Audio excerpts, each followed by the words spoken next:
नमस्कार साथियों, स्वागत है आपका अपने YouTube चैनल राजस्थान जीके 18+ पर। तो दोस्तों, आज हम जो कि होने हो गया है अपने कक्षा 10 का विज्ञान का पेपर, उसके बारे में बात करेंगे दोस्तों कि कैसा आया था पेपर और कैसा उनके मत बोले तो अच्छा रहा होगा या बुरा, आप देख लीजिए। और जो जो आपके प्रश्न सही हुए हैं वो आप देख लें। तो शुरू करते हैं अब हम वीडियो। तो पहला पर हमारे यहाँ पर कुछ दिशा निर्देश सॉरी परीक्षार्थी के लिए नियम या नियम दिए हुए हैं दोस्तों। वो सबसे पहले आपको पढ़ना होता है और इसको पढ़ने और यहाँ पर जो कि हमारे साइंस का पेपर है और 3 घंटे 15 मिनट का समय है दिया हुआ हमें और 80 पूर्णांक का है दोस्तों। और जो कि यहाँ पर आपको रोल नंबर भरने होते हैं और यहाँ पर जो कि 22 यहाँ पर लिखा हुआ है, प्रश्नों की संख्या जो कि 22 है और पेपर जो कि हमारे यहाँ पर कुल प्रिंटिंग है वो है हमारे 15 पेज। तो दोस्तों, अब बढ़ते हैं हमारे अगले प्रश्न की तरफ। और दोस्तों, यहाँ पर कुछ और भी निर्देशांक दिया हुआ है विद्यार्थियों के लिए। वो दोस्तों, यहाँ पर कुल 6 निर्देशांक जो कि दिए हुए हैं दोस्तों। ये आपको अच्छी तरीके से पहले पढ़ना है और इसके बाद आपको पेपर शुरू करना है दोस्तों। तो अब हमारा जो कि प्रश्न है 15 प्रश्न हमारे यहाँ इसके अंदर बहुविकल्पी है दोस्तों। और इसके अंदर जो कि आपको अभ्यसद्य वाले वो आपको बताना है दोस्तों। तो दोस्तों, हमारा पहला प्रश्न है कि जो कि बहुविकल्पी है। बहुविकल्पी पहला जो कि Fe+H2O समीकरण दोनों अभिक्रिया करके Fe3O4+H2 बनाते हैं दोस्तों।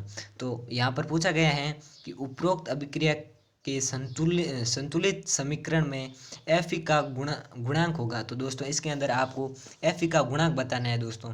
तो ऑप्शन ए दिया हुआ है 1, ऑप्शन बी यानी कि ब 2, ऑप्शन स 3, ऑप्शन द जो कि हमारे 4 है। तो दोस्तों, इसका सही आंसर हो जाएगा अपना जो कि ये वाला ऑप्शन स, जिसका आंसर हो जाएगा 3 दोस्तों। अब बढ़ते हैं हमारे अगले प्रश्न की तरफ। तो अब हमारा जो कि दूसरा प्रश्न है कि दही में उपस्थित अम्ल होता है, कौन सा होता है ये बताना है। ऑप्शन अ दिया हुआ है ऑक्सेलिक अम्ल, ऑप्शन बी टारेट्रिक अम्ल और दोस्तों ऑप्शन स दिया हुआ है कि मेथनोइक अम्ल या ऑप्शन द है लैक्टिक अम्ल। तो दोस्तों, इसका सही आंसर हो जाएगा ऑप्शन द लैक्टिक अम्ल दोस्तों। तो अब हमारा जो कि इसके साथ आप बहुविकल्पी जांच करेंगे कि आपने कितने सही किए हैं दोस्तों। तो अब हमारा जो कि तीसरा प्रश्न है कि ऊष्मा का सबसे अच्छा चालक है। तो दोस्तों, इसका सही आंसर हो जाएगा ऑप्शन अ कॉपर। तो दोस्तों, अब हमारा जो कि चौथा प्रश्न है कि कीटोन में उपस्थित प्रकार्यात्मक समूह। तो दोस्तों, इसके अंदर आपको पता लगाना है। तो दोस्तों, कीटोन ओन यानी ओ एच। तो दोस्तों, इसके सही आंसर हो जाएगा ऑप्शन अ ओ एच लगेगा। और यहाँ पर सी ओ दिया हुआ है और यहाँ पर सी ओ एच दिया हुआ है और यहाँ पर डबल बॉन्ड और सी डब्ल्यू एच है, यह जो कि अम्ल है दोस्तों, जिसे हम अम्ल के साथ रखते हैं दोस्तों जो सारणी के अंदर। अब हमारा जो कि हमारे पांचों प्रश्न आ गया है दोस्तों कि मानव में हृदय एक तंत्र का भाग है जो संबंधित है। हृदय किससे संबंधित है इसके अंदर हमको बताना है। तो ऑप्शन अ दिया हुआ है पोषण से, ऑप्शन ब उत्सर्जन से, ऑप्शन स शोषण से, ऑप्शन द परिसंचरण से। तो दोस्तों, इसका सही आंसर हो जाएगा अपना ऑप्शन द परिसंचरण से दोस्तों। और यहाँ पर अंग्रेजी के अंदर भी आपका पेपर छपा हुआ है दोस्तों। तो आप अंग्रेजी के स्टूडेंट हो तो भी आप देख सकते हो। तो इसका आंसर हो जाएगा उत्सर्जन से। तो इसका आंसर ये हो जाएगा, आप लगा देना डी। और अब हमारा जो कि छठा है कि पर्ण में छिद्रों में खुलने व बंद होने का कार्य किसके द्वारा होता है। जो कि पर्ण होता है वो उसके अंदर किसका कार्य होता है। तो दोस्तों, ये होता है हमारे द्वार कोशिका का, जो खुलती हैं और बंद होती है दोस्तों। और अब हमारा सातवां प्रश्न है कि कौन सी ग्रंथि अंतःस्रावी ग्रंथि सभी अंगों में वृद्धि प्रेरित करती हैं। तो दोस्तों, इसके अंदर आपको बताना है। तो वृद्धि प्रेरित प्रेरित कौन करता है, हमारे पीयूष ग्रंथि दोस्तों। और अब हमारा जो कि आठवां प्रश्न है कि जब पुंकेसर में सॉरी जब पुष्प में पुंकेसर एवं स्त्री केसर दोनों उपस्थित होते हैं तो पुष्प कहलाते हैं दोस्तों। तो इसका आंसर अब हमारा जो कि हो जाएगा, हमारे पहला दिया हुआ है ऑप्शन अ है जो कि एक लिंगी, ऑप्शन ब है स्वपरागण, ऑप्शन स उभयलिंगी, ऑप्शन द परागकण। तो दोस्तों इसका सही आंसर हो जाएगा हमारा ऑप्शन स पर जो कि है उभयलिंगी दोस्तों। तो अब बढ़ते हैं हमारे 9वें प्रश्न की तरफ। तो 9वां प्रश्न है कि पुरुष में लिंग गुणसूत्र होते हैं। तो दोस्तों एक्स एक्स जो कि हमारे महिलाओं के अंदर होता है और एक्स वाई जो कि पुरुष के अंदर होता है गुणसूत्र दोस्तों। और अब हमारा जो कि 10वां है कि एक व्यक्ति समतल दर्पण से 3 मीटर दूर खड़ा है दोस्तों, 3 मीटर दूर खड़ा है और व्यक्ति तथा उसके प्रतिबिंब की दूरी मीटर में होगी। तो दोस्तों ये आपको बताना है। तो इसका आंसर हो जाएगा ऑप्शन स हमारे 3 हो जाएगा। तो और अब हमारा 11वां प्रश्न है कि प्रकाश अपवर्तन की घटना में यदि साइन आई बराबर ए है तो साइन आर आपको बताना है दोस्तों। और अब हमारा जो कि बढ़ते हैं हमारे 12वें प्रश्न की ओर। तो दोस्तों ये हमारा थोड़ा धुंधला आ गया है दोस्तों हमारा। तो इसका सही आंसर पहले प्रश्न पढ़ लेते हैं दोस्तों। अग्रिम सूर्योदय एवं विलंबित सूर्यास्त का कारण है, क्या कारण है आपको बताना है। तो यहाँ इसका यह कारण हो जाएगा कि वायुमंडलीय अपवर्तन के कारण होता है दोस्तों। अब हमारा जो कि 13वां प्रश्न है कि दिए गए त्रिभुज प्रिज्म के लिए विचलन कोण। तो दोस्तों यहाँ पर जो कि त्रिभुज दिया हुआ है इसका विचलन कोण बताना है दोस्तों। तो दोस्तों इसका विचलन कोण ये तो हमारी है जो कि आपतित किरण है यहाँ विचलित होती है दोस्तों और ये यहाँ पर निर्गत हो जाती है। तो दोस्तों इसका आंसर हो जाएगा ऑप्शन जो कि द हो जाएगा आर। तो दोस्तों यहाँ पर ये आर वाला है दोस्तों, आप देख लेना। हाँ दोस्तों ये रहा, ये जो कि आर है वो हो जाएगा दोस्तों। अब बढ़ते हैं हमारे जो कि 14 के प्रश्न के ऊपर। तो 14 है कि विद्युत उपकरण में भूसंपर्क तार का उपयोग किया जाता है, किस कारण से किया जाता है दोस्तों। तो हमें इसका आंसर बताना है। ऑप्शन अ दिया हुआ है विद्युत बचाने के रूप में, ऑप्शन ब सुरक्षा उपाय के रूप में, ऑप्शन स फ्यूज के रूप में, ऑप्शन द नियंत्रण के रूप में।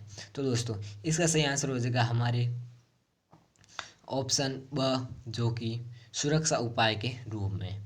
तो दोस्तों अब हमारा जो कि 15वां प्रश्न है कि धारावाहिक चालक के लिए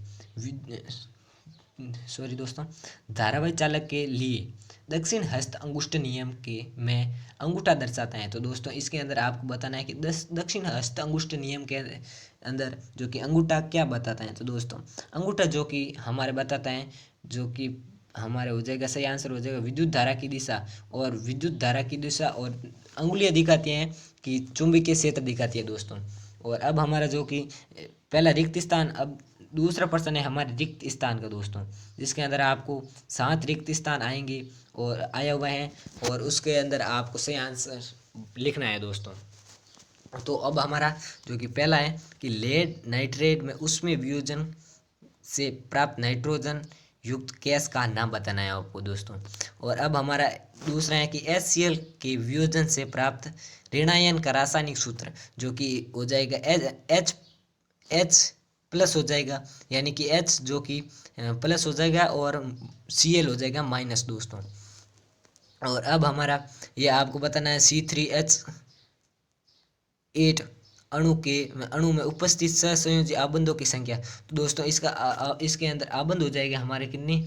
तो दोस्तों आबंध सहसंयोजी आबंध हो गए हमारे 3, तो 8 है दोस्तों ये। तो आपको ये जो कि बना लेना है C3 है दोस्तों, ये 3, ये 3 बना लेना है आपको। यहाँ पर H लगा देना है और यहाँ पर H लगा देना है। तो 3 इसके, 2 इसके, 3 इसके। तो दोस्तों इसके अंदर हमारे जो कि हो जाएगा आबंध कितने होंगे दोस्तों, यहाँ पर हमारे 8 आबंध होंगे दोस्तों, 8 दोस्तों। ये आपको लिख देना था वहाँ पर, आप देख लेना दोस्तों आपके कितने सही हुए। ये आपके जो कि आंसर हम बता रहे हैं वो आपको कर लेना है दोस्तों। तो अब हमारा जो कि चौथा प्रश्न है कि एक कृत्रिम वक्रक नाइट्रोजन अपशिष्ट उत्पादक को रुधिर से किसके द्वारा निष्कासन की एक युक्ति है। तो दोस्तों यहाँ पर आपको बता देना है कि लिख देना है। और अब पहुँच गए हैं कि दो तंत्रिका कोशिकाओं के मध्य खाली स्थान को क्या कहते हैं? तो दोस्तों इसको सिनेप्स कहते हैं। और जो छठा है कि प्रतिबिंब की ऊंचाई एच डैश और बिंब की ऊंचाई एस का अनुपात गोलीय दर्पण का क्या कहलाता है, वो आपको बताना है। तो यहाँ पर मैं बता दूं कि इसका आपको कहलाता है, वो है हमारे आवर्धन कहलाता है दोस्तों। और अब हमारा जो कि 7वां प्रश्न है कि दीर्घ दृष्टि दोष के निवारण में लेंस उपयोगी होता है, वो आपको बता देना है दोस्तों। और अब हमारा जो कि तीसरा प्रश्न है, सॉरी यहाँ पर दिख नहीं रहा है, ये तीसरा है दोस्तों, ये वाला तीसरा है। तो तीसरा है, पहला है कि तीसरे का पहला है कि पीतल में तांबा के साथ मिश्र धातु कौन सी होती है? मिश्रित यानी कि मिश्र धातु कौन सी होती है? तो दोस्तों पीतल के साथ जो कि पीतल में तांबा के अलावा होती हैं और टीन धातु दोस्तों, तीन होती हैं दोस्तों। इसका आंसर हो जाएगा सॉरी टीन हो जाएगा इसका आंसर दोस्तों।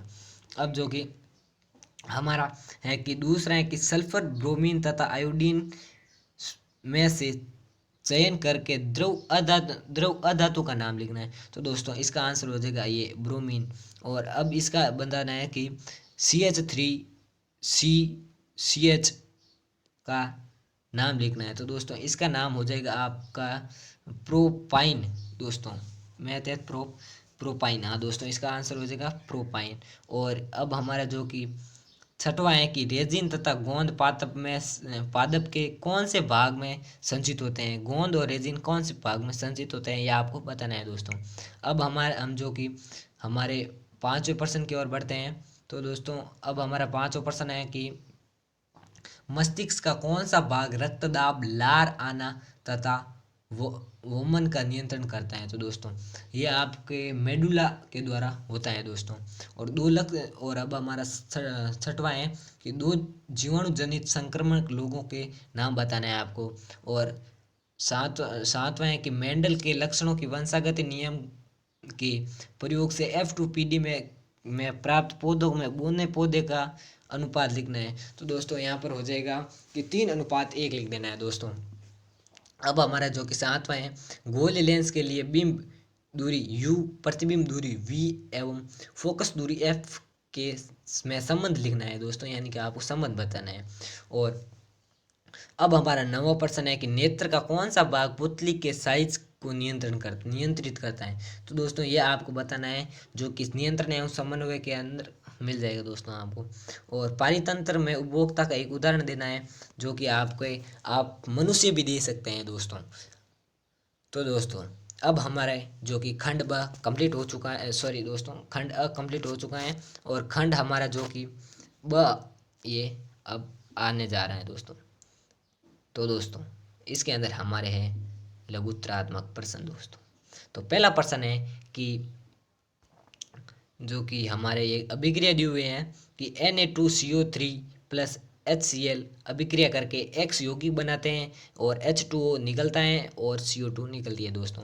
तो दोस्तों इसके अंदर X का नाम बताना है दोस्तों, यहाँ इसका नाम हो जाएगा NaCl दोस्तों, NaCl दोस्तों।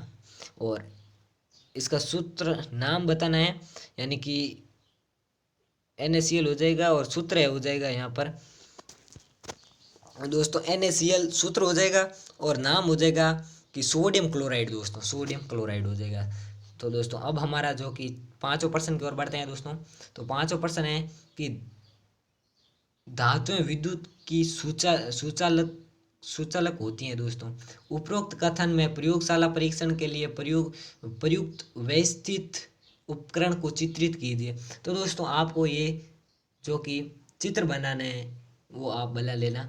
और जल की उपस्थिति में मैले कपड़े पर साबुन लगने पर कपड़ा साफ क्यों हो जाता है, कारण बताइए। तो दोस्तों इसका यही सीधा कारण है कि मिश्रित संरचना के कारण जल के अंदर साबुन जाते ही मिश्रित संरचना उत्पन्न होती है और इसे ही हो जाता है दोस्तों।